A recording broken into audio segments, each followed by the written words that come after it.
Hello, I'm Dylan. And I'm Keon. This is Trust Your Doctor, that podcast that's powered by static electricity, because this week we watched The Daleks. Written by Terry Nation. Directed by Christopher Barry and Richard Martin. And aired in December 1963 and January and February of 1964. Right. Already off the bat, first episode directed by two different people, so already the second story setting records. First story directed by two different people. Yeah, but the second story of the show already setting records is what I'm saying. Yeah, okay. Yeah. Sure. Also setting records with its viewership. Well, yeah, because thanks to the Daleks. Because this is a far more memorable villain than Callan Zod. Actually, I mean, there really wasn't a villain in the first one. In a traditional An Unearthly sense. Child. It was just they were thrown into this conflict between two opposing sides, which is a recurring thing that often happens, in these early and still happens on the show in the present. It just so happens that in An Unearthly Child, it was the battle first story, and was really inconsequential. It's like who's going to be the chief. Well, but later on, the Doctor gets thrown into things like, this 10,000-year war between the Daleks and the Thals. Well, the Daleks are definitely more memorable villains. The episode is named The Daleks after them, or the story's named The Daleks after them. Well, originally it was just known as The Mutants. It's still technically officially known as The Mutants, but that's really confusing because it's the third Doctor story named The Mutants, so everybody just unanimously agreed to call it the Daleks. Yeah. Mutants is the best third Doctor story. Just want to make that clear. If you say so. Your opinion is valid even if it's wrong. All right, sure. Anyway, the Terry Nation wrote this. Right. And when people talk about the creation of the Daleks, the name that always comes to mind is Terry Nation. But he just wrote them, right? He didn't do the design. And I think the design is as or more important than the writing. But we'll get into some of that. I mean, I guess, but everybody thinks of Terry Nation because Terry Nation's agent cleverly negotiated for ownership of the Daleks in the script, which wasn't the norm at this time. So he was able to basically just extract royalties and write every Dalek story after this for the next couple decades. So, which isn't a bad thing. I mean, it's probably going to sound. I think it already sounds like we're ragging on Terry Nation, and it's probably going to continue throughout this episode. Because once you've watched enough Terry Nation stuff, you could pick up he's easy to make fun of. He's like an easy writer to make fun of, I think. But he's good. I like Terry Nation as a writer. When he's on his game. When he's off his game, it's really painful. I.e. Aftermath. Anyway. He wrote Aftermath? Didn't he? I don't remember. Was that Chris Boucher? I don't remember, honestly. No, I'm pretty sure it was We're talking about Blake 7. Yeah. See Aftermath. Anyway, basically this story was originally planned to be, I think, 5th or 6th it was planned to be in every slot this season. There were a lot of... but I think initially it was supposed to be 6 because Anthony Coburn was going to write another story to go second to replace the fact that 10,000 BC was moved up to first because the Planet of the Giants, was canceled. It wasn't ready. But then he couldn't get... His story was called The Robots, which never came to fruition apparently. And then Terry Nation's script was 6th, but then because they had to cancel Anthony Coburn's second script, they were like, man, what other script is ready to film right now? And they're like, well, Terry Nation's script is ready to go, right at this very moment, so let's just go with it. Apparently this caused a lot of, not strife, but arguments behind the scenes, because a lot of people were like, well, we shouldn't really move a story all the way up from 6th to 2nd. And Verity Lambert was like, we don't have a choice. There are literally no other scripts available. Yeah, and this is also where Verity Lambert, where the BBC and people in sort of more producer roles, company-wise, at the BBC, who maybe weren't involved with the creation of the show, started to trust Lambert a lot more when they saw the viewership for this story. Mm-hmm. Because I know there was also a lot of strife behind the scenes in terms of should this story even be in Doctor Who? Should the Daleks be a Doctor Who villain? Right. And the answer on, most people's answer to that was no. As far as I can tell. Verity Lambert, I think, was like, no, guys, it's going to be fine. It's going to be the second story. The Daleks are going to be the villains, and we're going to make them less sympathetic. I know she wasn't the one to decide that, but in Terry Nation's original script, they weren't as, evil as they've come to be known. Well, because in Terry Nation's script, they weren't the villains. In Terry Nation's script, They were just misguided fools. Basically, in Terry Nation's script, the Daleks and the Thals were just these two species that had killed each other, basically, in this war. But at the end of the story, it was going to be revealed that, like, a third alien race had invaded the planet and instigated the war and caused it to be fought. And they were now coming to basically pay reparations and fix everything up. And it had a very happy ending. But then they were like, no, sad endings only. Well, and this actually goes back to what we were talking about before, is that the Daleks, survive to this day as the most popular Doctor Who villains. And who knows what would have happened if we got a more 100,000 BC or Unearthly Child situation where they are just thrown into this conflict where both sides are just misguided. Misguided, yeah. I mean, I don't even think they would have been brought back after this story because there wouldn't have been any story potential there, because an ending like that where this third alien race just comes by and is like, we're going to fix everything, is like, really kind of puts a rubber stamp on the whole thing. Also kind of leaves a bad taste in your mouth. This third. Hello, surprise! I mean, when you really get down to it, like, what exactly is wrong with that, right? And I don't think we're going to go into, like, this hypothetical situation. But at the same time, like, yeah, I don't know. I mean, also given the budget of this show and the propensity to fail at executing basically every good concept they have, even a mediocre concept would be absolutely god-awful. Well, this is actually a good chance to talk about the Dalek design, because a lot of shows that, came around this early, Doctor Who, Star Trek is like another early science fiction show that's still really popular. Mm-hmm. And even when you look at science fiction stories from like before the 60s, before the 50s or so, there weren't many science fiction. Yeah, I'm using that term to refer to like science fiction pulp magazine stories, right? So, I mean, we have this whole entire conversation on our Blake 7 podcast of like what science fiction is and what it means and who even knows, right? But when you look at these stories from these early science fiction magazines that were marketed as such, the aliens are just like humans from other planets a lot of the time. I mean, even in the story, Ian refers to the Thals as human beings multiple times. Right. And the Thals really are just human. Like, there's this scene later on, I'll touch on it now. This is actually in episode 7, where I think it's either Ian or the Doctor, and one of them, they go to shake one of the Thal's hands, and they're like, well, what the heck? I don't know, what is this? They don't know what, the handshake is, right, as this mannerism from Earth. But it's really weird and off-putting because all of their other mannerisms are so human and so, like, 1960s quote-unquote Western world, like, mannerisms, right? I mean, in the realm of television, it's better to have, in my opinion, just some dude stand there as a human being than to do, like, the Spiridon thing where they're just invisible beings. They're like, don't exist. And you're like, what? And they did the invisible being multiple times on the show. It wasn't even just once. Yeah, we got the Vizians. Yeah, the Vizians. Sure, like, when it comes to making a TV episode or even a movie, you're a lot more limited than what you can do in text. There are definitely stories from before the 50s. There are stories in these early pulp magazines that explore, like, what other forms of life could look like. Right. And I think that was the designer of the Daleks, and now I'm forgetting his name, so Raymond Cusick. Yeah, Cusick. Specifically said, I don't want this to look like a guy in a suit. I don't want this to look humanoid at all.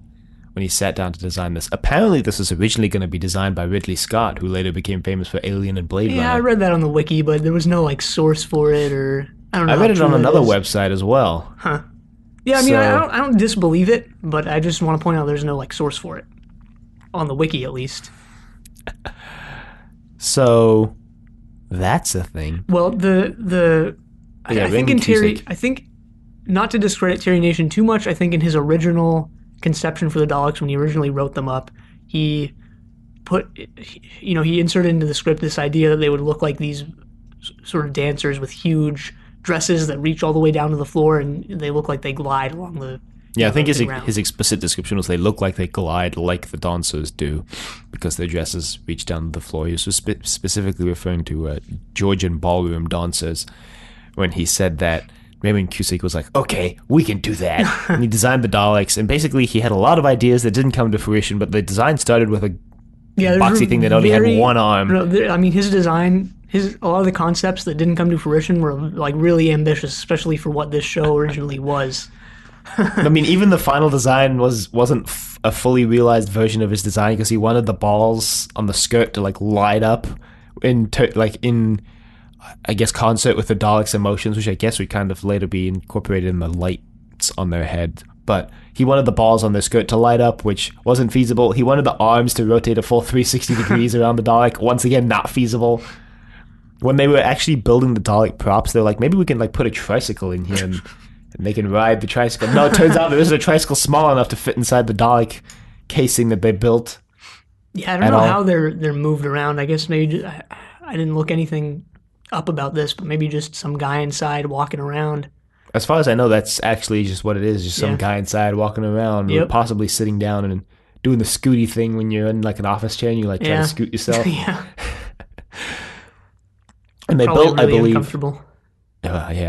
They built, I believe, 4 Dalek props for this. That sounds about right. I don't think we got more than 4 on screen at once. Well, because they built 4, and then Verity Lambert, she made the rather prescient decision to save 2 of them in storage, because she's like, these are popular, we should save 2 of these just in case, and then donated the other 2 to a hospital, apparently, for the kids, I guess.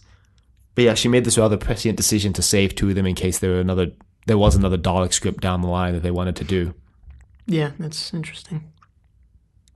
And yeah, the Dalek design basically became one of the most iconically British things of the past 50 years. Yep, it's in the BBC. The BBC's headquarters in London has a Dalek in the lobby.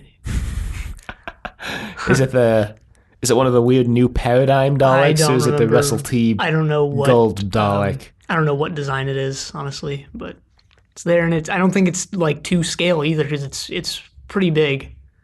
You know, I think maybe almost 6 feet tall. I don't believe the Daleks have ever been in the classic show. In the classic show, no, but in the reboot, because like the new paradigm Daleks were designed to be 6 feet tall or so. Because the eye stalk was designed to be level with Karen Gillan's face, and she's rather tall. Yeah. Anyway. Yeah, it might be one of those. I don't remember. It isn't, pastel colored. It's just the classic silver. Or whatever these were. Whatever color these were painted. Because it could be anything, really. Anyway, they were filming, we talked about this before, about the weird compressed production schedule of this show. They started filming episode 1 of this, I think on November, I want to say it was the 16th, I think. It was like during the filming of this was when Doctor Who premiered, which is crazy to think about. Episode 2. Episode 1 was filmed around November 16th, and then they started filming episode 2 a week later when Kennedy was assassinated. But it was about that time they realized that all their production chatter could be picked up in the recording of episode 1 in the studio. Yeah, and they're like, damn, we're going to have to re-record all of episode 1. Yep. So then I think they re-recorded episode 1 on December 4th, I think it was, which was like running really close to when it was going out. I think I read that cut the turnaround time from filming to release down from like 4 months to 3 weeks, or 1 month to 3 weeks, I mean. Yeah, which, all of this is just, whatever the specifics are, all this is just like insane how they're like actually making this show. Yeah. And I also read that, what was it? The first director, Christopher Barry, because Christopher Barry was actually slotted to direct the whole thing, but because they had to remount episode 1, and because they extended the script from 6 to 7 episodes later on, because they were like, Terry, here's some extra space to develop your ideas that he really didn't use at all. Here's this extra space to get stuck in a cave for 40 minutes. Christopher Barry decided, in order to try and speed up some of the production time and speed up some of the turnaround, to actually film some of the location work on film rather than videotape, so that they could directly edit it just by cutting the film. Wasn't this filmed in 2 studios, though? Yeah. Okay, so no, not like actual technical the location. quote production work, unquote, the outside scenes was filmed on film rather than videotape to make it quicker to edit, I guess. And then, because of the production schedule nonsense, they had... Damn, why do I keep forgetting their names? Richard Martin come in to finished directing. This was Richard Martin's first time directing anything. He was a stage actor before this. Did he direct anything else on Doctor Who? I don't remember. Yeah, he did. I remember his name. Yeah, he directed the first episode of Edge of Destruction. Oh. And the Dalek invasion of Earth. And the Web Planet. And the Chase. And so basically like every Dalek story after this in the first Doctor's era, I guess. All right. I mean, not a name I remember, honestly, from way back when. It's good old Richard Martin. Apparently, they were going to have... Why do I keep forgetting the names? Christopher Barry and Waris Hussein... Not Christopher Barry. Waris Hussein and this other guy whose name I'm forgetting now. The guy... They were supposed to alternate stories. Yeah. For this season. This was the guy who pitched the robots. Yeah. I forgot his name, too. And they were supposed to alternate directorial duties for the whole first season, basically. But then that guy had to pull out, and that's why they got Christopher Barry. That's why they got Christopher Barry. And I think that's... And, I mean, the whole alternating, someone and Waris Hussein thing didn't even pan out with Christopher Barry or anyone, really. Or I think even Waris Hussein... Because because of the production schedule. Yeah, he definitely wasn't on Edge of Destruction. I don't remember what else Waris Hussein actually directed. Pretty sure he directed a few other things. For some reason, I'm putting his name together with the Gunfighters, but I don't think that's correct. Yeah, that's in like 3-4 years down the line. 3, I think, because it's with Vicky. Actually, not even 3, 2. Oh, Marco Polo. Okay, solid story there. And that's it, basically. Yeah, this was supposed to come after Marco Polo, which apparently was already commissioned by the time that this was put into production, I guess. Sure. That's about all I have to say on the production. Yep, that's all I got. Except I'm going to rag on Terry again for not using his extra episode very well, which we're going to talk about later on. William Hartnell cut himself on one of the Daleks, apparently. Right, and they added like tape to the edges so that he wouldn't do that again. The Edge of Destruction. Great. Apparently, actually, one more thing about production. Apparently, after this story aired, there was a little bit of an argument inside the BBC office because they couldn't decide if they wanted like these alien set stories to focus on the differences between alien culture and human culture, or if they wanted to just make them like straight alien stories. Because remember, at this point, Doctor Who was still ostensibly an education program. Yeah, and it still is somewhat. You can learn things all the time watching this show. Yes, like the egg. Like the moon can be an egg that poops out an egg of the same size. Or that you might want to try fish fingers and custard. Yeah, well, has that come to fruition yet? No, I finally have the custard that I, imported from the UK. Finally arrived. Anyway, I just wanted to say that there was like an argument behind the scenes because they couldn't decide about how they wanted to approach these alien stories, if they wanted to be more educational, like, let's talk about human culture, if they wanted to just not even touch on that at all. Yeah, that sounds more boring than episodes 5, 6, and 7, so glad they went the route they did. Before we get into this, we should mention that I watched episodes 5, 6, and 7 while doing a puzzle because it was so boring. I was like, I needed something else to like occupy my mind at the same time. Right. I mean, since we're already talking about it, when I went back to Unearthly Child, I was prepared to like have these episodes not be that good, and I was surprised at how much I really enjoyed all 4 of those episodes, really. And I was surprised how much I enjoyed the first 4 of these episodes, too. And then once episode 5 hits, it's just all downhill from there. Pretty much. Episode 5, I think it actually starts about midway through episode 4, honestly. I wouldn't say so. I think, because I even wrote in my notes, I think episode 5 is the first bad episode of Doctor Who.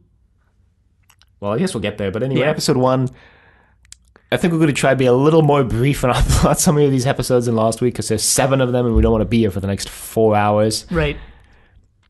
But so episode 1 begins with the Doctor landing them on this planet, directly where episode 4 of Unearthly Child left off. They don't check the Geiger counter. They go right outside and someone says everything's all white and ashy, which got me thinking like, when all this is black and white, you have to put some of that stuff in the dialogue, right? Whereas today you might not have that be in dialogue. It's kind of audio drama-esque almost, where you have to describe the settings because it's audio and you don't have that kind of visual reference. Right.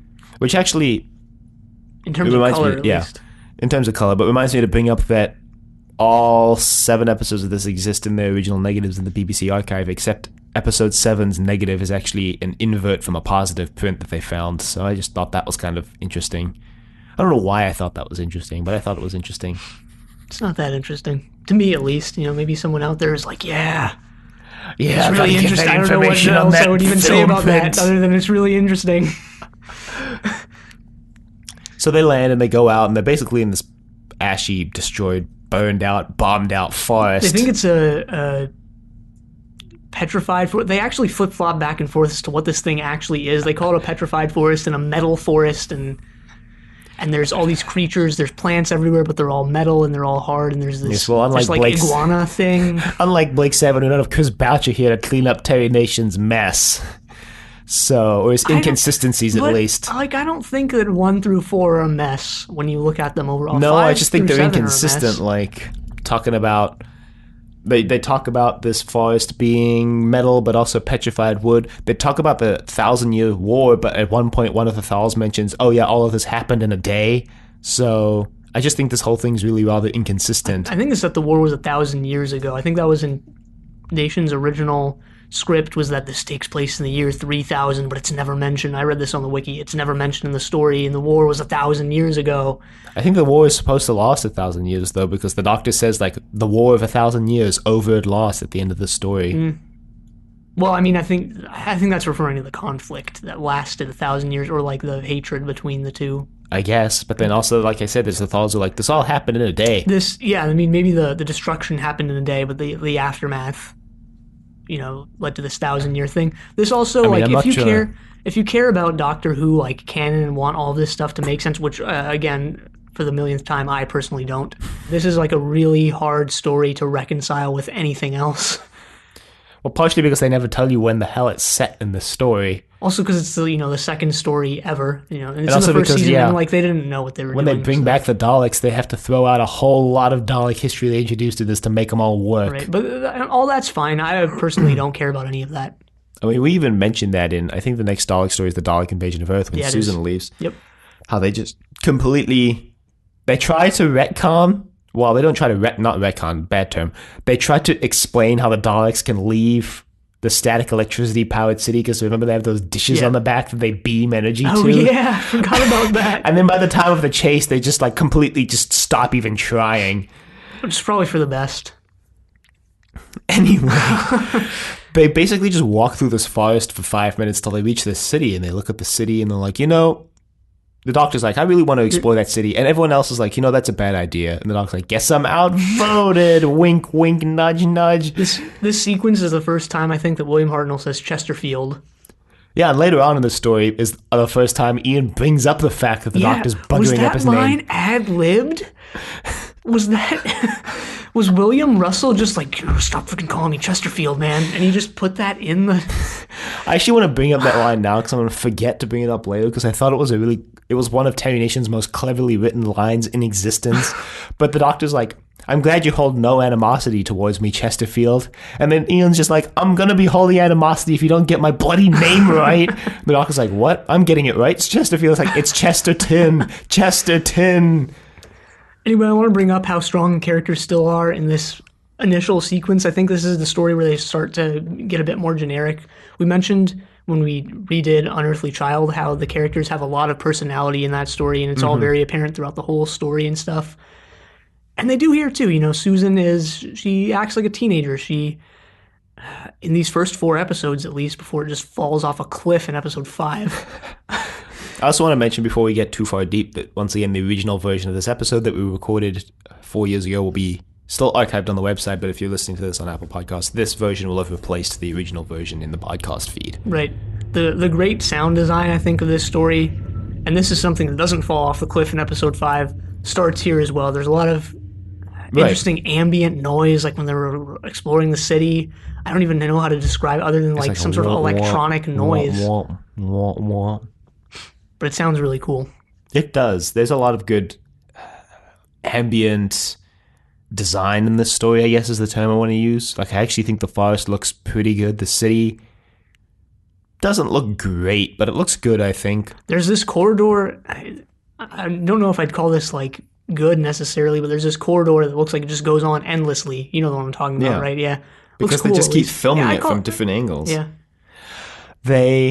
apparently behind the scenes were like arguing over the quality of the model for the city, because apparently in the first version of the episode they're like, man, this model sucks. And then because the studio noise was heard on the microphones, they gave the guy more time to go back and redo the model to film, and it came out a lot better, I think, in my opinion, but it's still kind of Well, are there pictures of what the original one looked like? No, not that I could find, but I'll look again before we put this episode up to see if I can put them in the show notes. Yeah.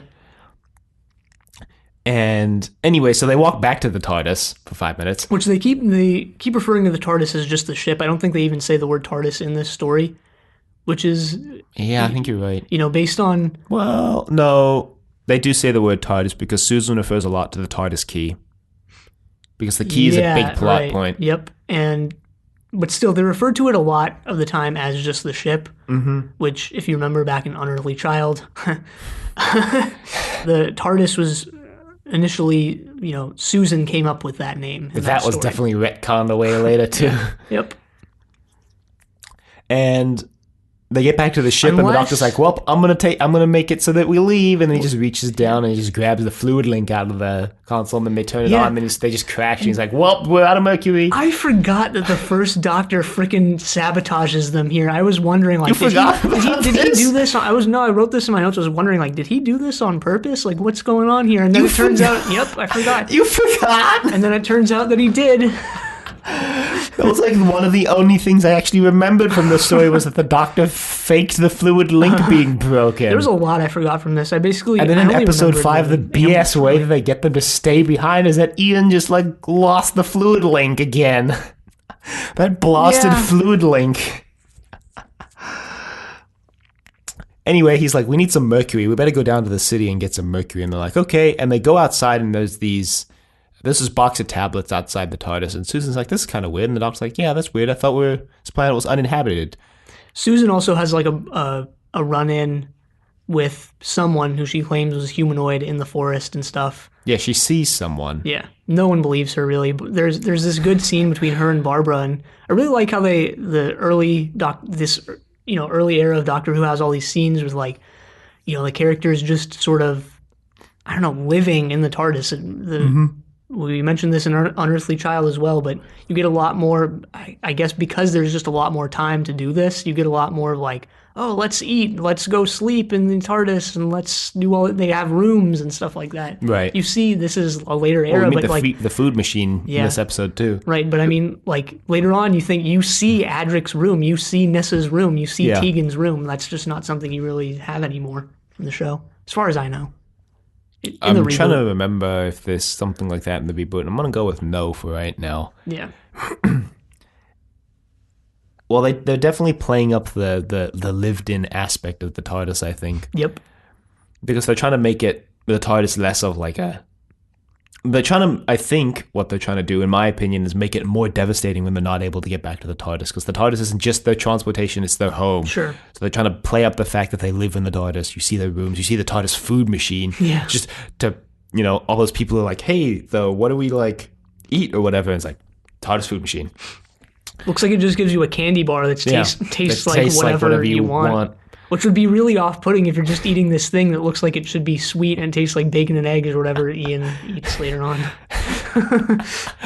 But they put the drugs, or the tin full of drugs that they don't know are the drugs, inside the TARDIS. And they go to the city, and they're like, let's split up and explore.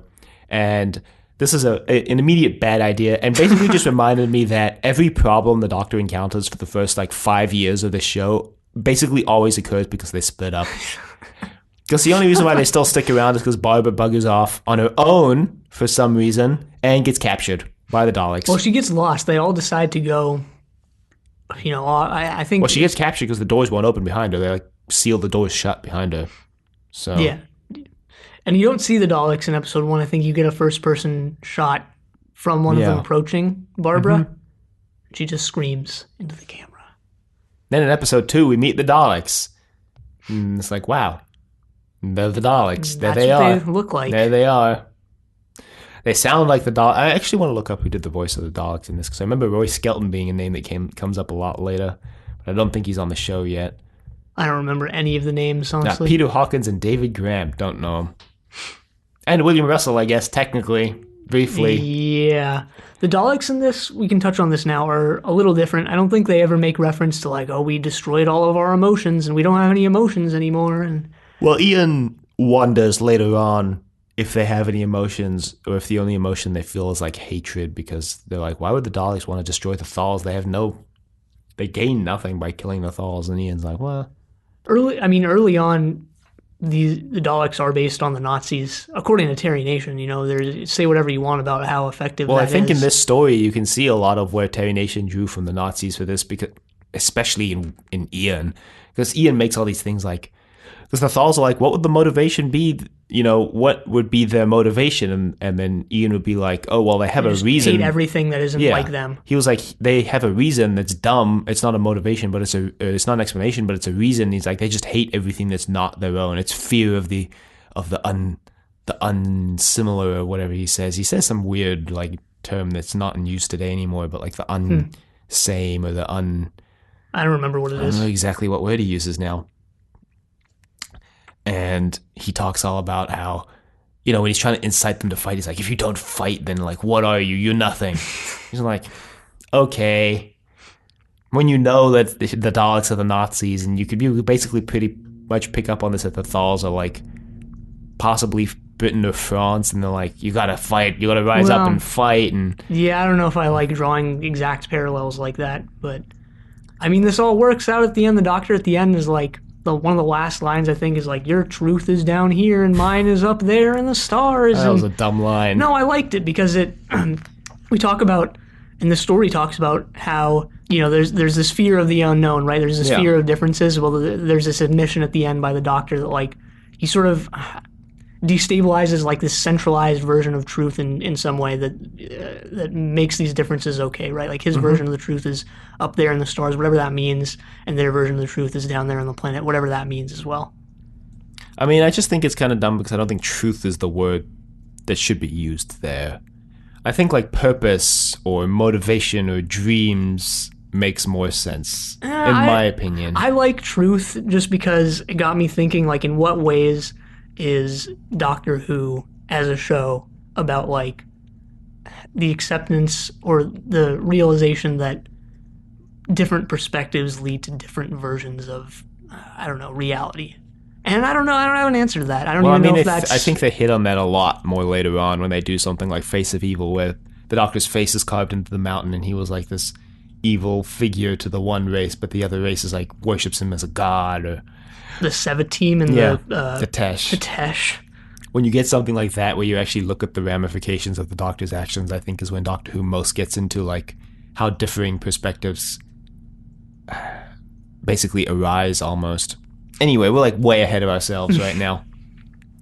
Episode 2, they get captured by the Daleks, and then that's when they realize, oh shoot, there's radiation on this planet. Right, there's this weird thing they see. I forget exactly what the sign is, but I think, you know, Ian, the Doctor, and Susan, that group, they see a sign on the wall that's written in English. It's like warning or something like that. There's a lot of stuff in the story that they conveniently ignore in terms of that. Susan writes the note to the Thals in English as well.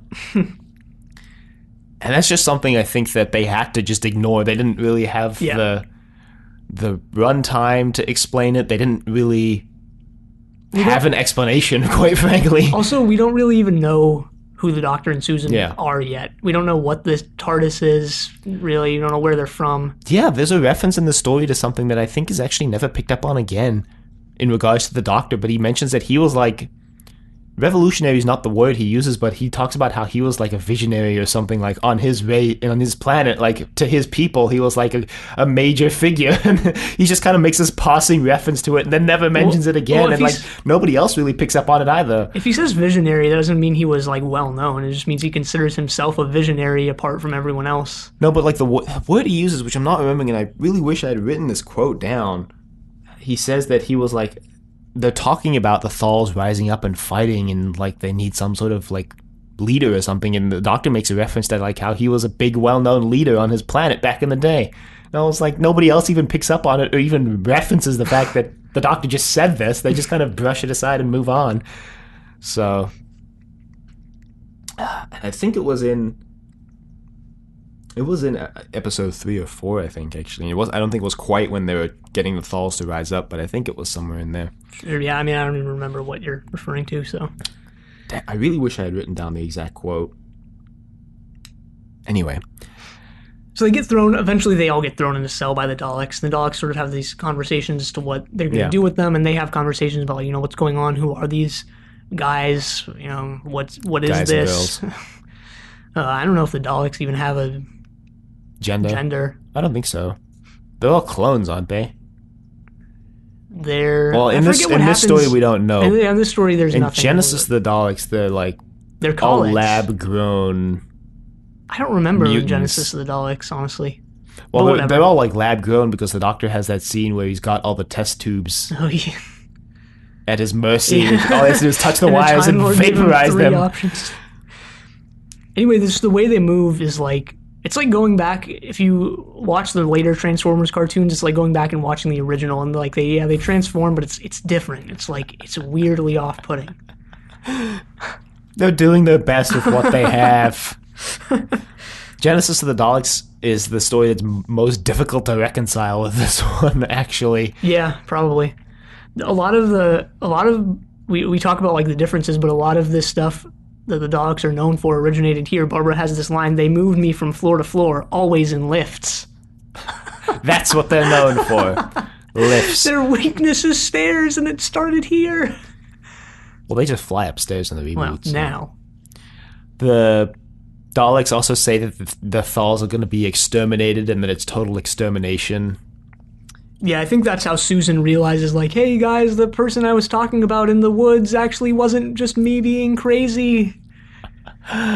Well, so then basically they're all dying in this cell, and the Daleks are like, well, what do we do? And they're like, look, we have like anti-radiation drugs back at the ship. So they're like, okay, we'll go get some, because the Daleks' motivation here, a little bit unclear at first, although it becomes a little more clear later. They cannot leave the city. They're actually underground, under the city, because the Daleks apparently can't survive in the radiation. Neither can the Thals. So they think. Well, so that's the thing. They think that they can't survive in the radiation. The Thals can't survive in the radiation, which is why the Thals take these anti-radiation drugs. And so they send Susan to get these anti-radiation drugs, as you find out later, because the Daleks want the drugs so that they can basically leave the city and rebuild the planet, basically. Right. That's sort of how the episode ends, with Susan going off. They have this whole discussion about who's the best person to send off, and eventually they decide that it's Susan. Yeah, because the Daleks immobilize Ian's legs. Yeah. And Barbara's not apparently fit enough to do this, because Susan... Barbara twisted her ankle, didn't she? I think so. And the Doctor's just like passed out from radiation sickness. But this is when we find out about the infinite combination TARDIS lock that never gets brought up again, because she's like, no, Ian, you can't go. You'll jam up the lock. Yeah. It's a security feature. And he's like, okay, well, then you should go. And we never hear about that again. Nope. I remember in our original episodes, we mentioned that, I mentioned that for the next like 5 weeks every time someone tries to break into the TARDIS. I'm like, don't they have that like infinite shifting combination lock or whatever? Like, whatever. That's fine. Like, who honestly cares at this point? I mean, I do when one of the stories is like the main point was that just some rando guy puts the key in and opens the door and like, wait a minute.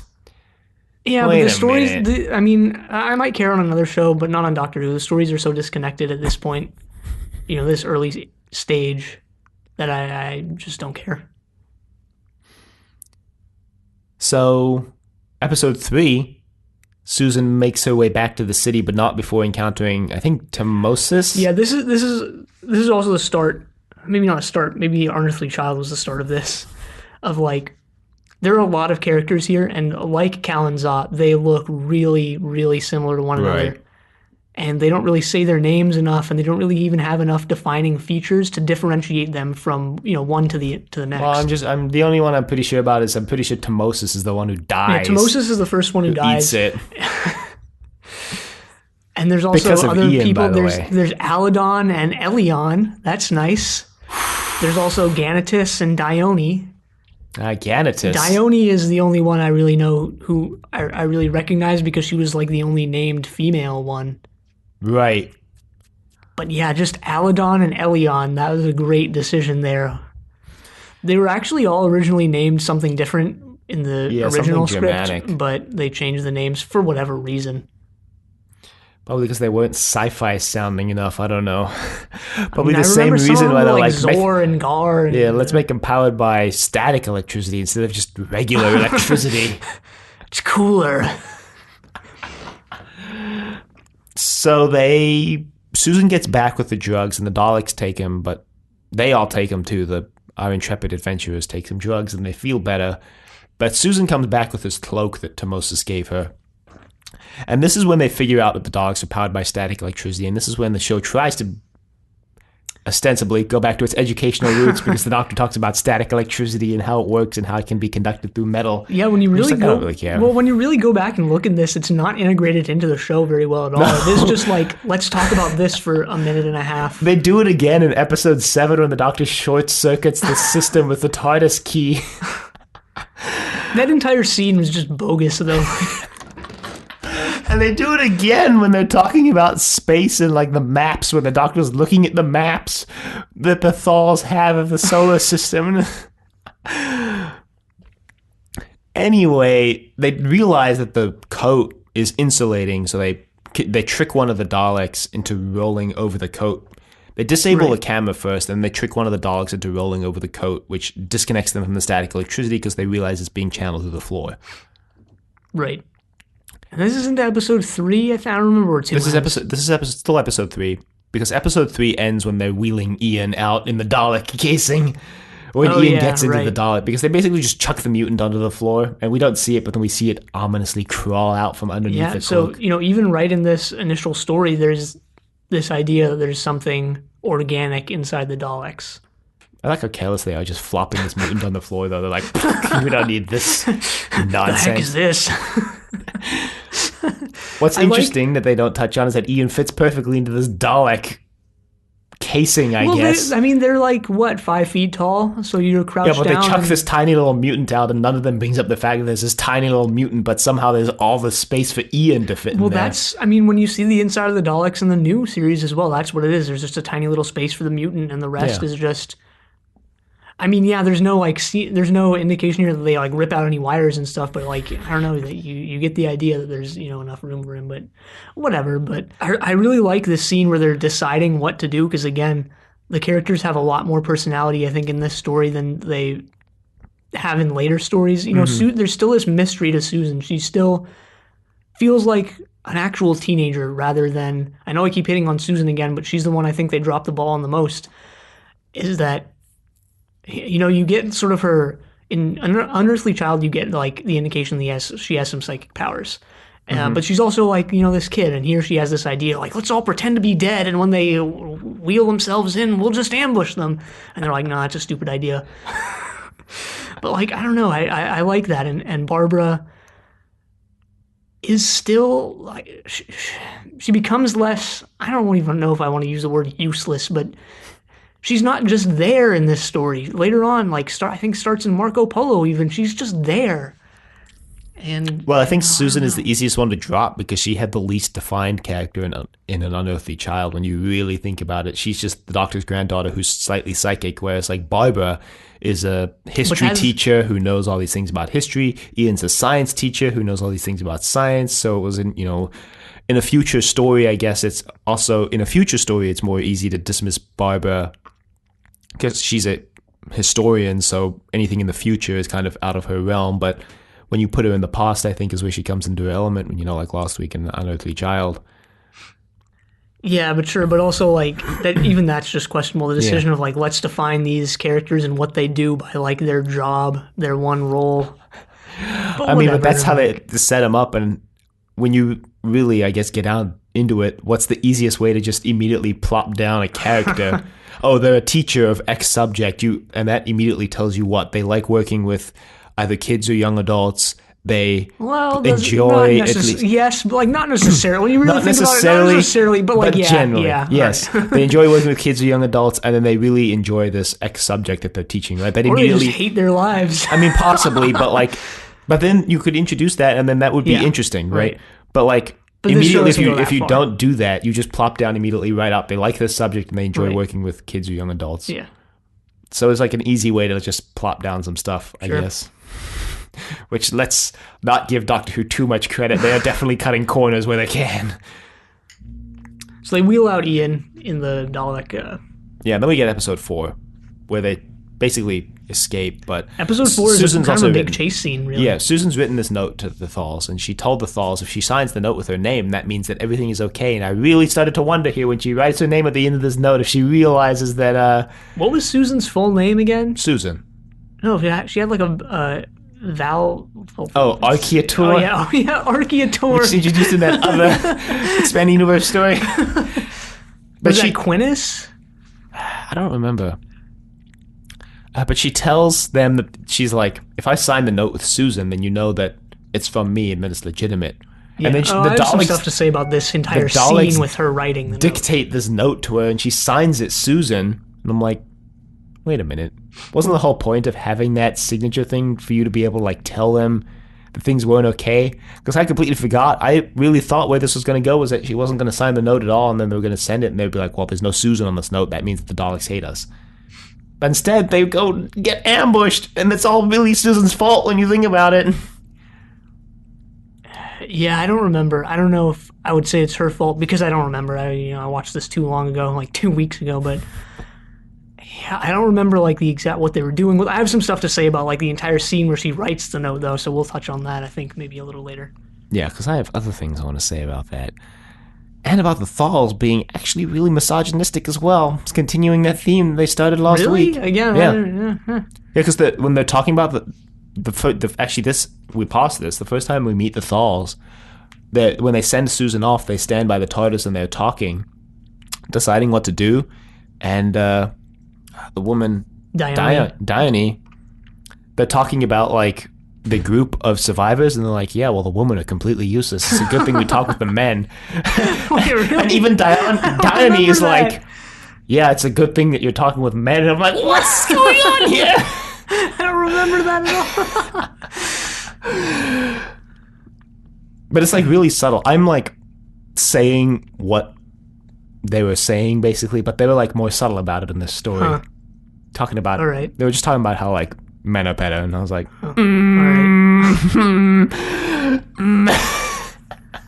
Yeah, well, I mean, look, I'm not surprised. I mean, it doesn't like validate it. I'm just not surprised. Anyway, Ian decides to stay behind to warn the Thals about the ambush, and then does the most piss-poor job of doing this in existence. Well, I really like I liked this 4.5 years ago, and I still like it today. I really like the ambush scene, but I noticed something different here that I didn't notice 4.5 years ago, which is that... Did you notice that Ian stands there for 5 minutes, lets Tomosis get killed before he warns them about the ambush? I mean, I noticed that. I think I noticed that 4.5 years ago, too. But what I also noticed is that the Daleks were nice enough to include toilet paper with the food that they are supposedly going to give the Thals. Because, I mean, there's just these tubes, and, what else could they be, right? Food? Yeah, it could be food, but let's be honest. Probably nice enough to give them, some napkins. Who knows what they are. But it looks like toilet paper. Anyway, it's just a joke of it. But I really actually do like this ambush scene because the ambient sound that's been in the city this entire time is magnified here. Right. And it sounds really creepy as they're approaching this deserted area, and then all of a sudden they just get gunned down. Well, just Tomosis gets gunned down. Well, there's chaos. The rest of them, I think, make it, Well, so Tomosis gets gunned down, and then Ian decides to jump out and be like, wait, no, it's an ambush, when he could have saved Tomosis. As far as I'm concerned, Tomosis' blood is on Ian's hands, honestly. Put him on the kill count. No, there's actually this funny scene from the Thals. I think one of the Thals is like, but what if this is a trap? And I think it's Tomosis. He's like, no, the Daleks are making, reparations for this war or like our conflict. There's no way that they could be ambushing us here. And Ian is like, the reason why this is sketchy is because of the way I guess they edited this, because they intercut these shots of Ian standing right outside the doorway to the entrance hall before Tomosis gets killed. Well, this might be related to something that goes on later. This probably isn't in real time. Terry Nation is mucked around with time in Blake 7. I think he does the same thing here, where we might not all be getting this as it should be, because in the end, the fight scene at the end, that like minute or two scene is like over the course of 4 seconds. Yeah, but the way that this is edited, the way that it's leading you is that Ian watches Tomosis get killed, because you see him peek through the hallway, and then we cut to Tomosis picking up the food and then getting gunned down. And as soon as he's gunned down, like legitimately, as soon as he's gunned down, Ian runs out and goes, "No, it's a trap." Like, wow, Ian, we didn't figure that out by the fact that Tomosis is freaking dead now. Yeah, well, you know what? I'm going to give this story, and I'm going to give Terry Nation the benefit of the doubt and say that this isn't in real time. Okay, well, I'm not going to give Ian the benefit of the doubt. I'm just going to rag on Ian for the rest of my life for this moment.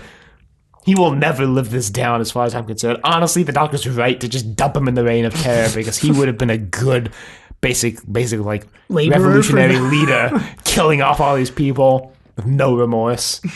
Ian shows no remorse about this either, which is weird, considering later on he's like, we shouldn't convince the Thals to fight for us, and then he does all that weird stuff. Ian is actually really weird in this. He shows really no interest. Like, later on he's rallying the Thals to fight, but and this is something I think we'll touch on at the end too, but he shows like no interest.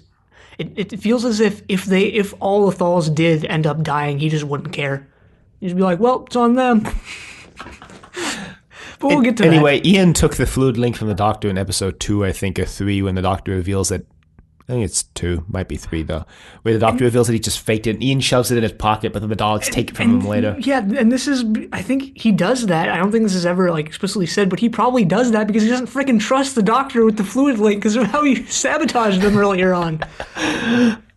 So they escape to the Thals and to the TARDIS, and in episode 5, they're like, for the first time in Doctor Who history, once again, another thing that's actually like a big thing, they're like, we should just leave. Like, this isn't our conflict. This isn't ours to get involved in. We should just leave. And the Doctor's like, yeah, you know what? We're right. We shouldn't put our lives on the line for these people we've never met, who basically, we owe them nothing. Like, so Ian, give me the fluid link. And Ian's just like...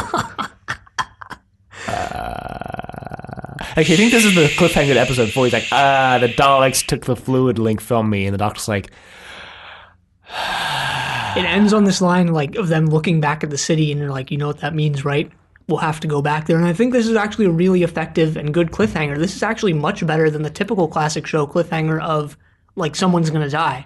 Well, that cliffhanger isn't even typical yet. We're not even at the typical someone's going to die cliffhanger. Yeah, we're not at the point. Look at the cliffhangers for this story. We're not at the point where, like, one of the cliffhangers can even be typical, but I'm saying, like, this is better than what it turns into. Yeah. Because this is, like, the city is really dangerous, and that's something that's actually telegraphed pretty well in episodes 1 through 4. It's like, this is a dangerous place to be, and now they have to go back. Yeah. Where it all goes from there completely just falls apart, I think, but up to this point, you know, this is pretty good. Well, this is the point where it falls apart, because now the Doctor looks at... This is when they shoehorn the Doctor... to write 3 more episodes. Talking about maps. Yeah, this actually would have been a really interesting 4-episode story if they just ended it there with them taking the fluid link, putting it back in, and just leaving. It would have established, I think, a lot of interesting concepts for the show. Might have actually turned a lot of people off to this show if the Doctor just buggered off after... Well, that was a characteristic of, you know, the first, to some extent, the second and third Doctors as well. Right. You know, this isn't our problem, let's just leave. And that's why they always put the TARDIS out of commission for that story, to prevent them from doing that. Right. Anyway, the Doctor looks at these maps and he's like, maybe I can figure out where we are. Don't know why he cares, because they can't go anywhere. The Thals, we get some interesting info about the Thals here. They have these maps, but I think they don't know how to read them. Or something along those lines. They contain their entire history in a giant foil cylinder. Right. This was actually a little bit strange because the Doctor, you know, reads their history and finds out more about their history than they'd ever really known. Yeah. Even though they have these records. Apparently they lost the ability to read at some point. And the Doctor also takes stock of what the spares they have in the TARDIS and finds out they actually don't have any mercury. The only mercury in the TARDIS is in the fluid link. Right. So they have to go back and get it. Barbara, at some point in episode 5, I couldn't tell when it was, but she puts on Thal pants because the Thals have these distinctive pants with these hexagon things running up the side of the pants, and Barbara puts some on at some point. I don't know when that was, but... Well, that's the one I mentioned. Barbara's hair, apparently in episode 3, but throughout the story is just massive. Just huge. I mean, it always is. There's a shot in episode 3 where she's like the only thing in frame and it takes up like the entire frame. Yeah. I mean, that's what it is. It's not just in this story. Yeah. And basically the adventurers have this argument because the Doctor and Barbara are like, well, the Thals should fight for us. And basically for themselves. They're going to die if they don't fight. You mean Ian? Well, so then Ian's like, well, no, they should make the decision to fight on their own. It shouldn't be us forcing them. They should decide and realize that the fight against the Daleks is more beneficial. Because the Thals, we haven't mentioned, are pacifist people now. They don't fight. They show no aggression. So it's this huge thing when Ian basically chides them on, and then the guy slaps him. And it's this huge thing. The guy's like, oh, man, I feel so bad. I slapped him. I broke all of our moral vows. I should just die. And he's like, I would have been really angry with you if you hadn't fought for me and slapped him, honestly. He's like, oh, that makes me feel a lot better. I'm immediately better. Just breaking all convention. It's been set in stone for like 1,000 years. Conventions are thrown out the window. And then he comes up with this complete loophole argument for how they can get around these conventions because they're like, basically, in my opinion, if we don't fight, then our blood is on my hands. But if we fight, then like the Daleks are the ones who are the fault or whatever. This is the World War II thing, right? Where it doesn't really work as well in this story because of what this story is. But this is like, if you don't fight against the Third Reich, basically, then what are you allowing to happen? Right. So how well that works in this story is, I guess, up to the viewer. I don't think very well, but hey. No. Because then we get episode 6. Episode 6 was, I think, a worse offender than episode 5. I do think episode 5 was bad. I think it was the first episode of Doctor Who that's below average, but episode 6 drags it down even further. Literally, in a sense, with the guy dragging Ian down. Episode 6 is just a disaster. I checked out halfway through the episode, which is amazing because it's only a 23-minute episode. No, episode 6 is 26. Episode 7 is 22. Right. You're right. I remember these times because they felt much longer than they actually felt were. Like 3 hours. Oh, God. Episode 6 can really be summed up as... They go through a cave. They go through a swamp first. Oh, right. There is... And someone dies. There are interesting bits in this episode that I want to pick out, and they are really just moments. There's this swamp creature.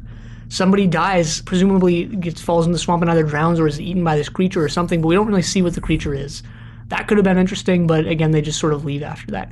The Daleks say exterminate for the first time, or they say exterminated, but it's the first version of that. Yeah. Which, a lot of people, I think, point to this, the Daleks as like, that's their catchphrase. They've always said it, which isn't really true. They only say it once in this. They say it twice. But they don't say it, they actually say it multiple times, but they don't say it as exterminate. They say total extermination, or the Thals are going to be exterminated, or they don't say exterminate even once, but they say like other versions. Yeah, of they say other forms of the word. The only time I caught it was in episode 6 when they say exterminated. But yeah, I think you're right. They do say extermination at some point. They say in episode 7 when they're explaining to the Doctor that so you haven't mentioned the Daleks find out that the anti-radiation drugs are toxic to them because they actually need the radiation to survive now, apparently. Right. Yep.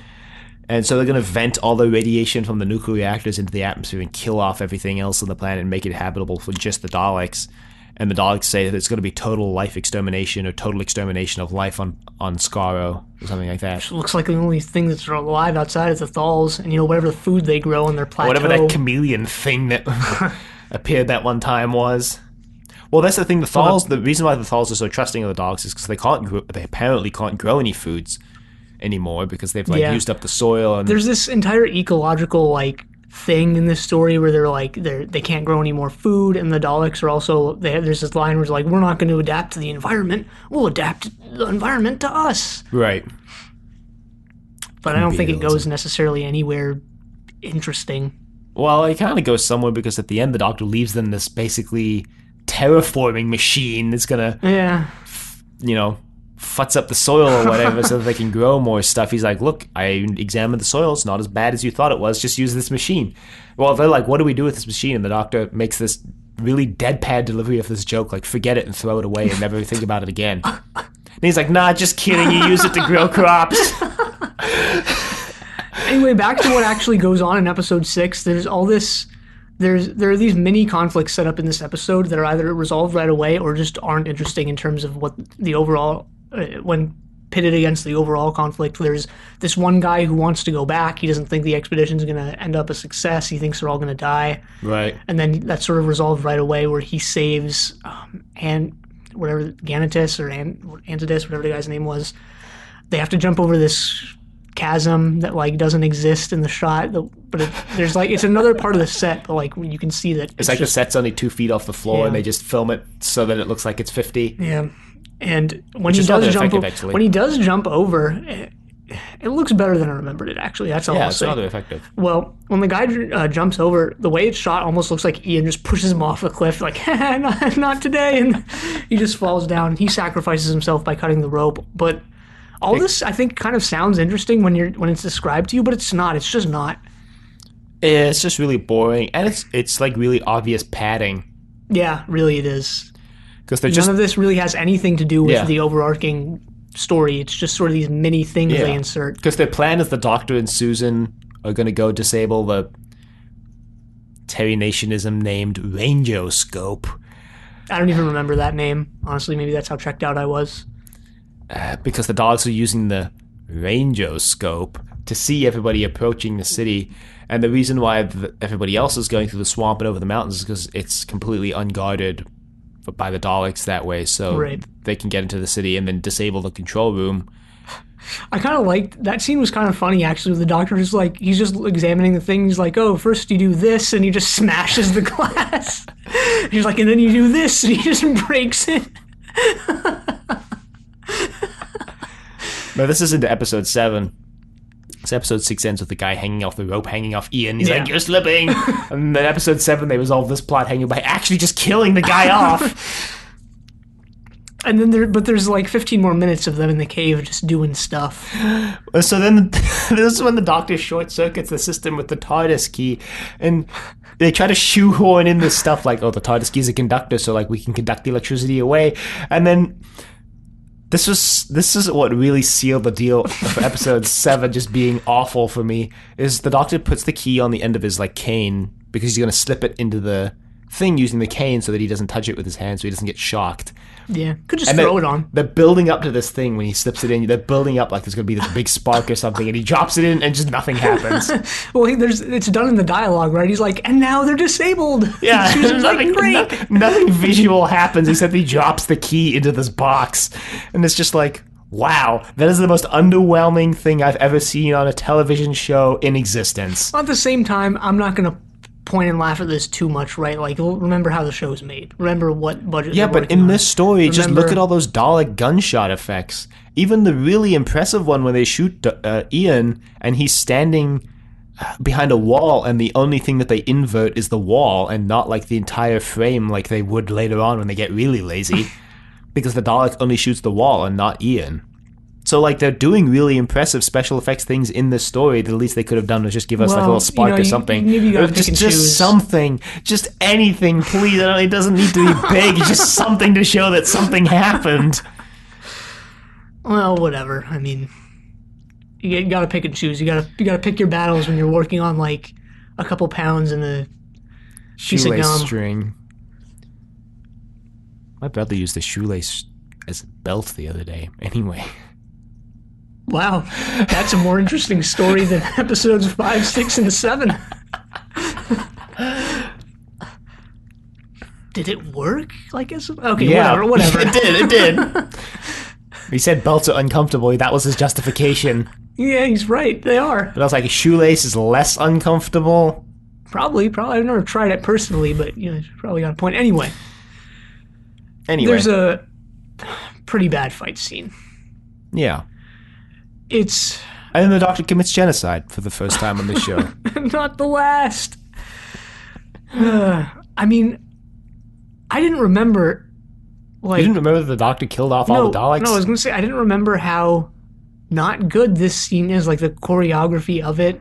And, like, yeah, I am going to make fun of this scene because it's just not done well. They're, like, jumping on the Daleks, and the Daleks are falling over, and it's just chaos everywhere. I didn't like it. Yeah. It looks lazy. It looks put together at the last minute, which it probably was. And the Doctor also, for the first time, offers to sell out the TARDIS for their own lives. Yeah, who knows what his actual plan is here because it doesn't come to fruition, but maybe. Maybe he was just trying to find out where the fluid link was being held, possibly. Maybe. Or maybe he was actually... That wasn't my self-justification, but maybe he was just willing to sell out the TARDIS to the Daleks. Anyway, yeah, the Doctor kills all the Daleks, and one Dalek like comes over and like begs the Doctor to make it stop, and he's just like, even if I could, I wouldn't know how. Yeah. Even if I wanted to. I think it was even if I wanted to, I wouldn't know how. I think is what it was, actually. Yeah. And then the Doctor leaves behind this soil fertilizer. Right. And this is I completely forgot about this, but then I remembered that we brought it up in our episode, but all of a sudden romance between Barbara and I think Ganatus in the final 10 seconds of the episode. This, I think looking back on this, there was a single scene in episode 5, or just not even a scene, a single part of a scene that hinted at this, where she's like talking with Ganatus, and that's really all it is. It does feel shoehorned in. Yeah. I mean, I agree. And this was just really painful to watch because one of the last scenes of the episode of the serial. Jesus, I really messed that one up. The last scene of the serial, and she's talking with him, and he's like, "I'm gonna miss you," and she's like, "Yeah, I'm gonna miss you too." And he's like, "Stay, marry me." He doesn't say that, but she's like, "No, that really wouldn't." She's like, "No, I really shouldn't." Knew you for 5 minutes. I really shouldn't. They get in the TARDIS. And then we end on this cliffhanger where the TARDIS is like crashing through space and no one's really explaining what's going on, but someone's just like standing with the camera shaking it. And they're like, "This is the cliffhanger." Next time, The Edge of Destruction. That really garbage. The first actual garbage entire story on Doctor Who. I'd have to go back and rewatch it if I want to say anything about it now, which I'm not going to do. And so that was the Daleks. I'm torn on this story. I actually think episodes 1 through 4 are really good. I think overall the story's possible. And decent. This actually, we get the Keys of Marinus because of this story, so I'm going to say that at least in that aspect it's good. Well, this points to a problem that is really a problem for nearly 30 years, nearly the entire run of the classic show, which is that the stories are just too long. Right. Commissioning that 7th extra episode was a complete and utter mistake, in my opinion, in so many ways. Because they could have cut out so much of the episode 6 and just compressed then episode 7 into 6 and just reorganized the pacing of 5 and 6, and it would have been so much better. Yep. And, I don't necessarily... It really makes me wonder why they commissioned episode 7 in the first place. I mean, just knowing what I know about the production of season 1, series 1, whatever you want to call it, I don't really blame them too much. I do blame them for, padding out the episodes and making the stories longer than they should be later on in later seasons. But here, maybe, they didn't know exactly what they were doing. The BBC didn't, even trust that this show was going to be successful. Right. I don't necessarily blame them too much here, although I don't think that what resulted from their hard work was good, but right. I don't know if I necessarily blame them. I just think it was a bad decision. Yep. And I think what I do think I blame them for, honestly, is that they keep doing it. Yeah. It's not like this is an isolated incident. Beyond season 1, they keep doing it. Sure. Like, this isn't an isolated incident. They do it multiple times where they drag it out too long. And here's the thing. Keys of Marinus is in season 1. Yeah. And that's a great 6-part story. That's how you do a 6-part... written by Terry Nation. Right. That's how you do a 6-part story, is you differentiate things. Right. It's one of the best 6-parters in all of Classic Who, in my opinion. Really, and the best pace, too. And like I said, we get it because this story was so well received by the audience that they say, "Hey, Terry, can you write another story for this season?" And he goes, "Yeah." And he writes Keys of Marinus. Right. The only one, I might be forgetting things, but I don't think I am. And I think the only one I'd even say is close to Keys of Marinus is Genesis of the Daleks in terms of a 6-part story. I think so, too. And this is not even 6, it's 7 episodes. It could have been 6, but they're like, "No, we're going to do one more episode." More is better, right? More is better, right? Yeah, of course. So a couple other things that we want to talk about. I want to talk about how William Russell's physical acting is actually really bad, and I didn't notice it until now. But I mentioned last week on Unearthly Child that his trip in the junkyard was just completely overacted and terrible. And I noticed it again in this story when his legs get put out of commission. His his physically acting that he's like out of commission is just terrible. His when he runs in yelling ambush, he's like hand motions and everything just feels really unnatural and really forced. I feel like his acting as a whole is pretty good, but his physical acting when he's got to do really physical stuff is just really, really questionable. He he almost trips in the jungle, which just looks also really bad. I just really think his physical acting, at least at this point, is just not up to snuff. Yeah, I mean, I did notice, when he falls down, when the Daleks take out his legs and stuff. Yeah, I get it. It's maybe not as noticeable because the Thals, a lot of them, made really unnatural hand motions when they talked and did stuff like that. So, but yeah, I guess you have a point. Except Ian is a human character who's a main character who's on the show every week. Yep. But hey, as long as you keep putting in these actors who are worse in many ways, then you might not notice it. Your justification for this is if you make everybody else worse, he'll look better by comparison. Yep. I mean, you're not wrong, but is that a good way to make television? I wouldn't say so. It's up for debate. Anyway, I want to touch on this scene where Susan writes this note. So I actually kind of like what this is doing. This sort of, I mean, when you find out the Thals can't even write later on, this is a little also questionable. But you find out the Thals. Hang on, sorry for interrupting, but you find out the Thals can't even read their own history, but they can read this note that Susan writes to them. Anyway, continue. Yeah, that's where it sort of is that's where I sort of got off the boat of this. Sort of got off this train or whatever. But when you think about this, the Daleks, they've lost their culture almost. They don't know how to write anymore. They're not even capable of writing. They don't have hands to write or writing in the sense that we know writing as. Yeah, they do pick up the note with one of the plungers, which I think is it is the first, and I think one of actually the only times we see the plunger ever used to pick something up. It's used, it is. I think it is the first, and it's used later on in this to pick something up. I don't remember what. But after the story, we very rarely actually ever see the plunger used at all. Right, and this is almost Spartan-like, right? The Daleks have erased everything from their physical beings that isn't useful or isn't used for war and destruction and stuff. And this is a big clue.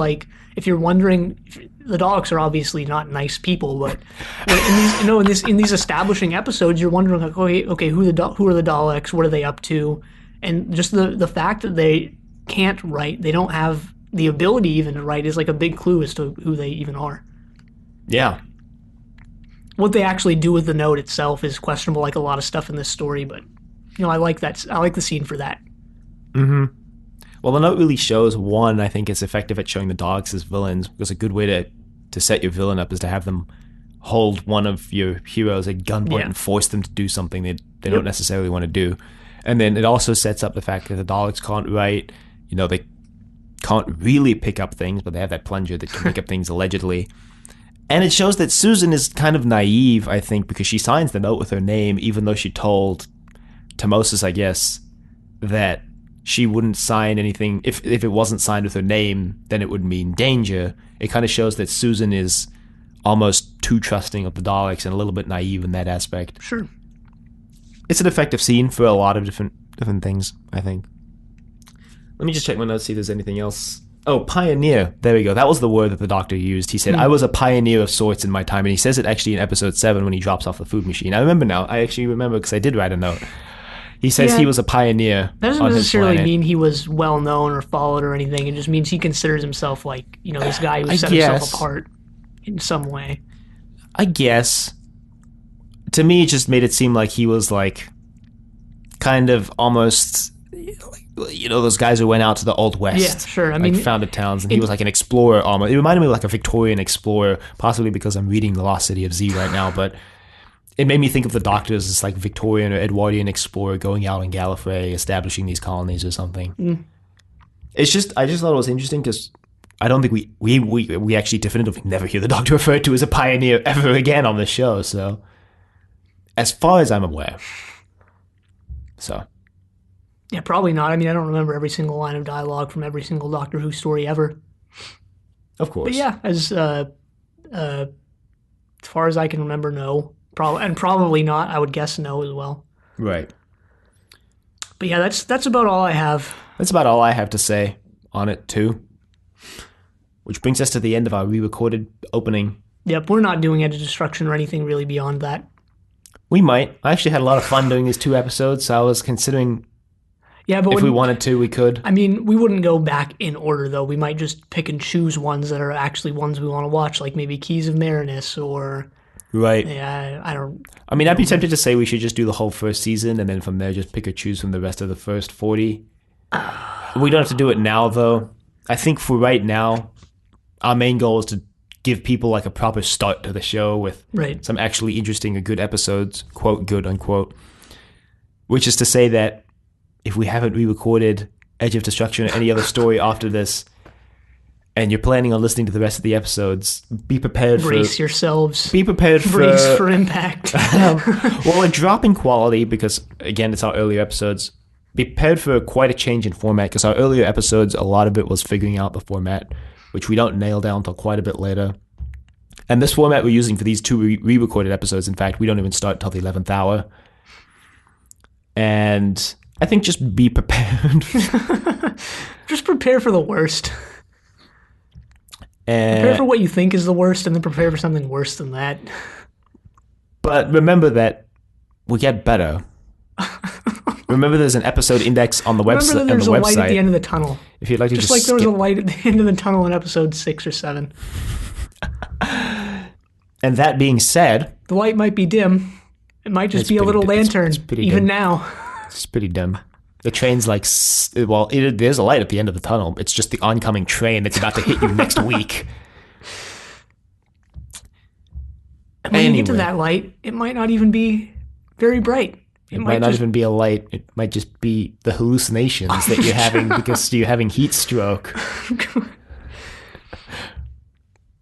And on that bombshell, if you'd like to email us, you can reach us at thedoctor@decorativevegetable.com. Questions, comments, concerns, angry rants, love letters, your thoughts on the Daleks, the most quintessential British villain of all time, I think.